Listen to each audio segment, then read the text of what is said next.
Secretária, agora falando da vacinação propriamente dita, já é possível se fazer algum balanço? Eu sei que a vacinação começou ontem e ainda, se não me engano, em duas unidades da Federação, na Distrito Federal e Goiás. Outros estados ainda vão receber, mas já se tem algum balanço de quantas doses foram aplicadas e como é que vai se avançar aí nesta campanha?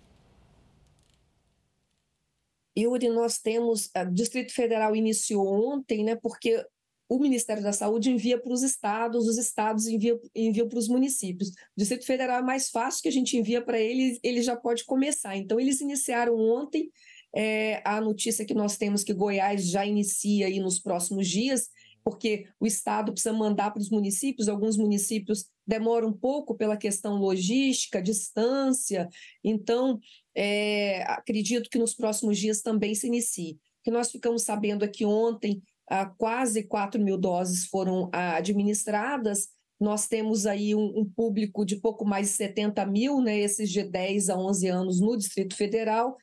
A nossa previsão, Yuri, a gente não vai parar, né? A operação de carnaval continua, né, aqui no Ministério da Saúde, então a gente vai ficar esses dias todos distribuindo a vacina, porque nós recebemos um quantitativo de doses na quinta-feira da empresa e também já iniciamos a distribuição. Então, nós vamos distribuir agora, né, nos próximos dias, seguindo a ordem daqueles municípios prioritários que nós já divulgamos.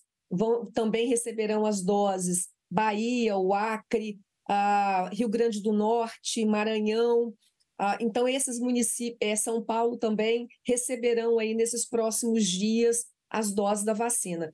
E a gente espera, Yuri, que até o final de março, porque a gente depende do cronograma de entrega da empresa, né? Você acompanhou bem, nós temos um problema de produção, nós compramos basicamente mais de 90% da produção da empresa, então praticamente o que tinha disponível o Ministério da Saúde comprou, então nós dependemos da entrega da empresa para que a gente possa distribuir.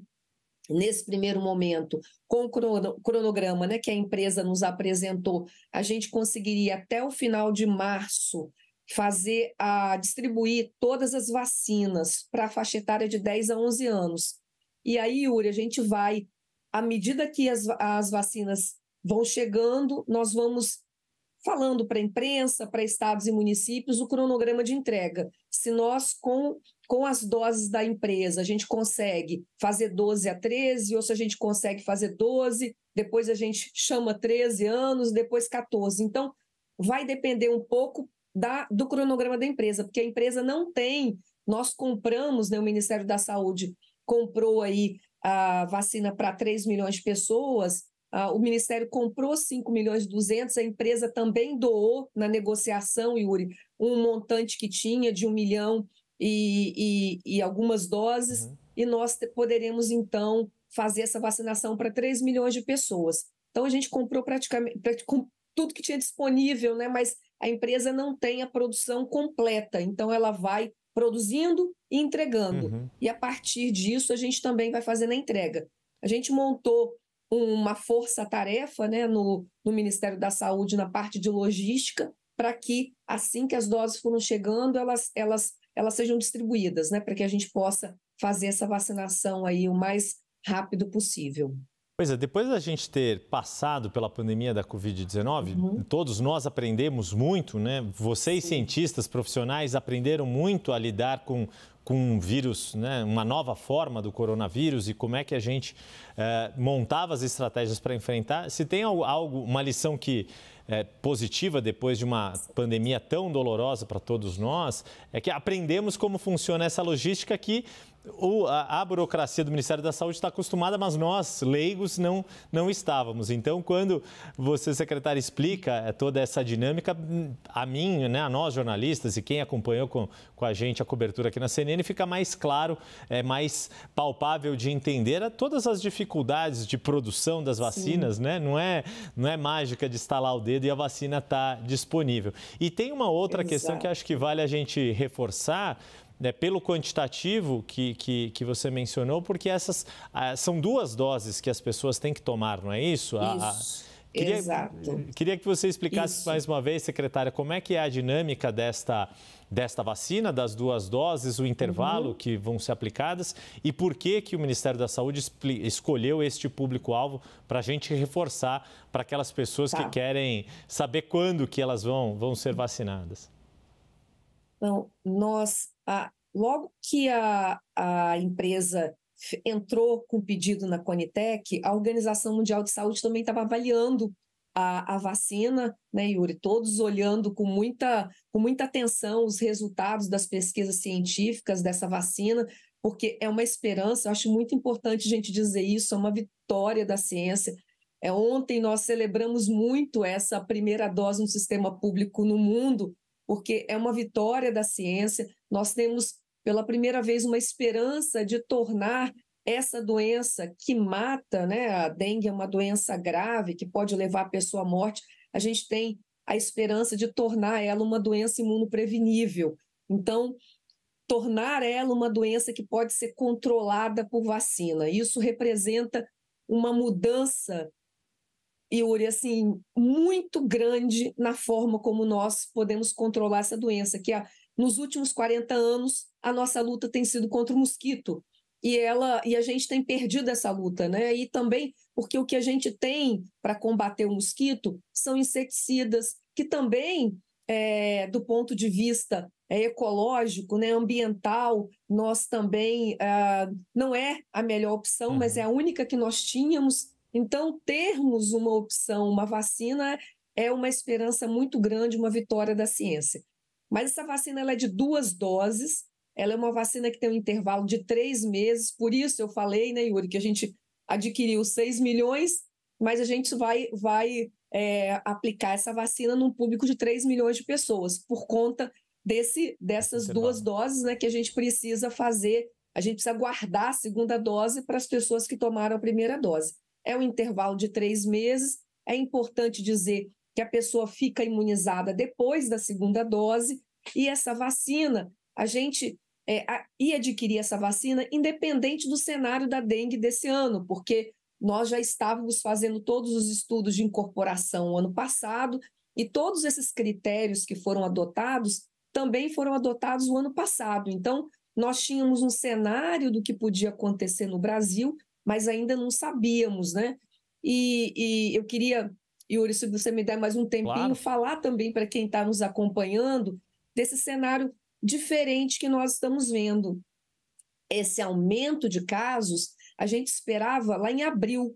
Todas as últimas epidemias de dengue, elas têm um padrão, e esse padrão, aquela curva que a gente aprendeu na Covid, né? Que a gente tinha as ondas, né? A curva da dengue, ela sempre começa no início do ano e o pico é em abril, final de março, começo de abril. E nós estamos vendo esse crescimento já em janeiro.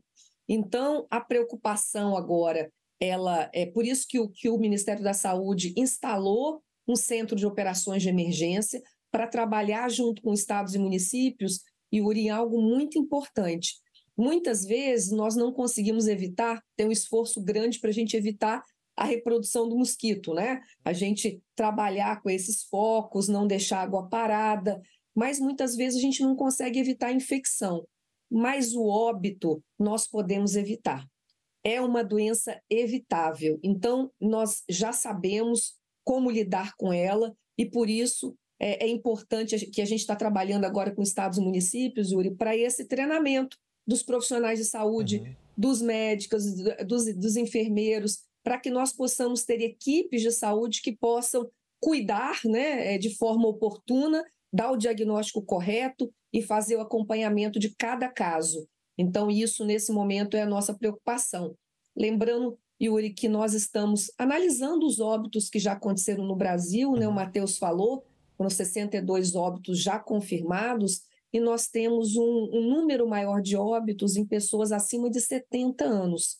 Elas não são alvo da vacinação, e por isso é muito importante que essas pessoas, principalmente as mais idosas, quando tiverem sintomas, procurem o serviço de saúde para que a gente possa acompanhar e poder, aí, numa situação de maior gravidade, já agir de forma mais rápida. Então, é para isso que o Ministério da Saúde também criou esse Centro de Operações de Emergência, para a gente trabalhar junto com estados e municípios e trabalhar principalmente no que a gente chama manejo clínico, né? Como cuidar do caso, né? Como cuidar da pessoa que apresenta o diagnóstico, né?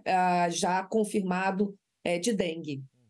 Bom, antes de encerrar, então, Etel, só porque você tocou esse ponto da pessoa saber identificar os sintomas, quais são os sintomas que as pessoas devem ter atenção para ir desconfiar que eventualmente possam estar com dengue? Aqueles sintomas que a gente já vem falando há muito tempo, né? Não é novidade da dengue no Brasil, né? Dor no corpo, um cansaço, manchas na pele. Nesse primeiro momento de uma virose, Yuri, às vezes é difícil de você diferenciar.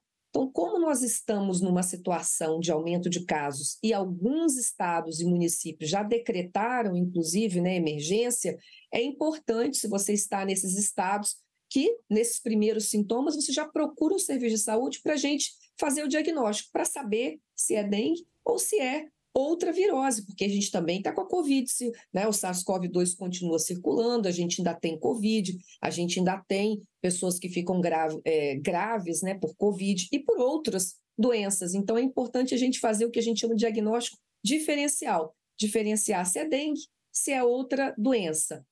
Perfeito. Mas algo que eu queria deixar aqui, você me dá mais alguns segundos, os sinais de alerta, porque o que é mais importante na dengue? A pessoa se manter hidratada, Yuri. Então, assim, se você está com vômito persistente, se você está com dor abdominal, qualquer sintoma que impeça a pessoa de ficar hidratado, Yuri, isso é um sinal de alerta, um sinal que você pode ficar grave, procure imediatamente o serviço de saúde. Perfeito. Então, aí, todas as recomendações, tanto de sintomas e de não deixar isso se agravar mais do que a dengue já é grave. Mais uma vez, eu agradeço a epidemiologista Etel Maciel, secretária de Vigilância em Saúde do Ministério da Saúde. Colaborou tantas vezes com a gente ao longo desde 2020, quando a CNN estreou, foi das mais assíduas entrevistadas aqui para a gente aprender e enfrentar a pandemia da Covid-19 e agora também na sua função pública com o enfrentamento à dengue. Etel, mais uma vez, muito boa noite, muito obrigado. Sempre aprendemos muito contigo. Um bom trabalho e um bom carnaval também. Vai ser um carnaval de muito trabalho, mas também que seja muito feliz também. Muito obrigada, Yuri. Boa noite. Boa noite.